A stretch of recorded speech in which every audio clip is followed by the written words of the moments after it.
You know that feeling, right? You set a big, exciting goal. You're gonna get fit, write a book, maybe learn a new language. You start out super motivated, but a few weeks later, you're pretty much right back where you started. And it feels like a personal failure, like you just don't have enough willpower. But what if the problem isn't you? What if the very goals we set for ourselves are actually what's holding us back? Let's get into it. I know, it sounds totally backwards, doesn't it? We're taught our whole lives that the secret to success is setting bigger and better goals. But today we're going to dig into a pretty radical idea from James Clear's book, Atomic Habits. If you want better results, you should probably just forget about setting goals. So if not goals, then what? Well, the alternative is systems. See, a goal is the results you want, like winning a championship. But a system is the process that gets you there, like your daily practice, your diet, how you train. And here's the thing that'll really blow your mind. Winners and losers, they often have the exact same goals.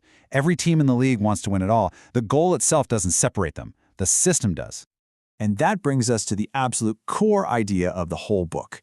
You do not rise to the level of your goals, you fall to the level of your systems.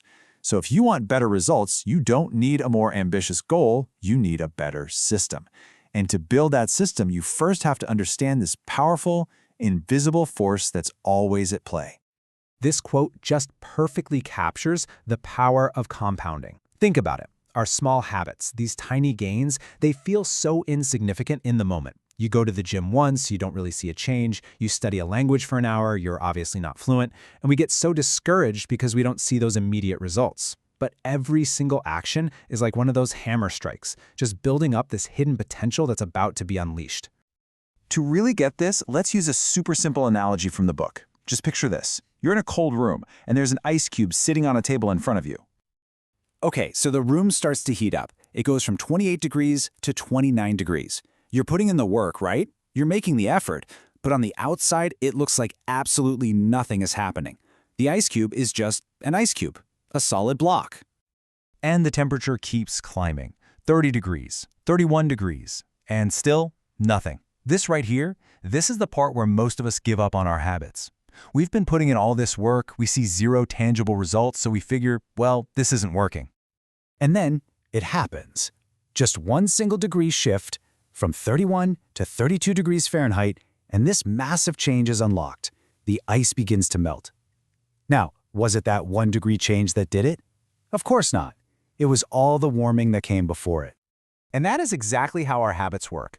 All those early efforts, they're not wasted. They're being stored. It's only when we finally cross that critical threshold, the melting point, that the true value of all our past work is finally revealed. So the big question is, how do we build a system that actually gets us to that breakthrough moment? Well, Clear gives us this beautifully simple framework, the 4 laws of behavior change. To build a good habit, you make the cue obvious, the craving attractive, the response easy, and the reward satisfying. For today, we're going to zero in on 2 of the most powerful laws that really challenge how we think about motivation and effort, making it obvious and making it easy. All right, let's start with law number 1. We tend to think our habits are all about motivation and willpower. But what if they're not? What if a huge part of our behavior is just a simple response to the cues in our environment? A lot of the time, what we see really does determine what we do. So instead of trying to just summon more willpower out of thin air, we can become the architect of our own world. That's the whole idea behind environment design. You want to eat more apples? Don't hide them in the fridge. Put a big bowl of them right on the counter. You want to read more? Easy. Leave a book on your pillow. This example is just brilliant. At the Amsterdam airport, they put a tiny sticker of a fly inside the urinals. And what happened? Spillage dropped way down, and cleaning costs were cut by 8%.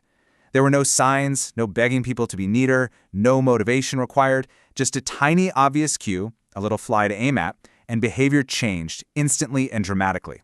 It just proves that the most powerful changes often come from just making the right thing the most obvious thing to do.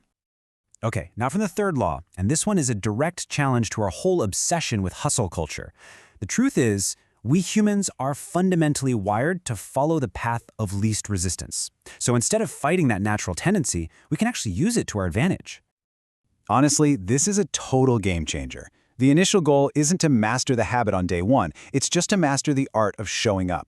So read before bed becomes read 1 page.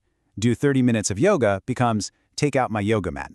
The whole point is to make starting so ridiculously easy that you can't possibly say no. There's this fantastic story from the book that drives this point home. A photography professor split his class into two groups. The quality group, they'd be graded on submitting just one single perfect photo. The quantity group, on the other hand, would be graded purely on how many photos they took. By the end of the semester, where did all the best photos come from? The quantity group. Every single one. And why? Because they weren't paralyzed by trying to be perfect. They were just out there taking tons of photos, experimenting, learning, and getting the reps in. They just made it easy to take action. So when you start to design your environment to make good habits obvious and you simplify them to make them easy, something fundamental starts to shift in your perspective. You realize the struggle to build good habits isn't really about becoming some super disciplined person. This one idea just completely flips our whole notion of self-control on its head. We picture a disciplined person as someone who's constantly fighting temptation with this heroic amount of effort. But it turns out that's not what's happening at all. The huge takeaway here is this. Self-control isn't some magical trait you're born with. It's the result of having a better system. People who seem to have great self-control simply spend less time in tempting situations to begin with. They're not better at resisting temptation, they're just better at removing it. They design their lives so that good habits become the path of least resistance.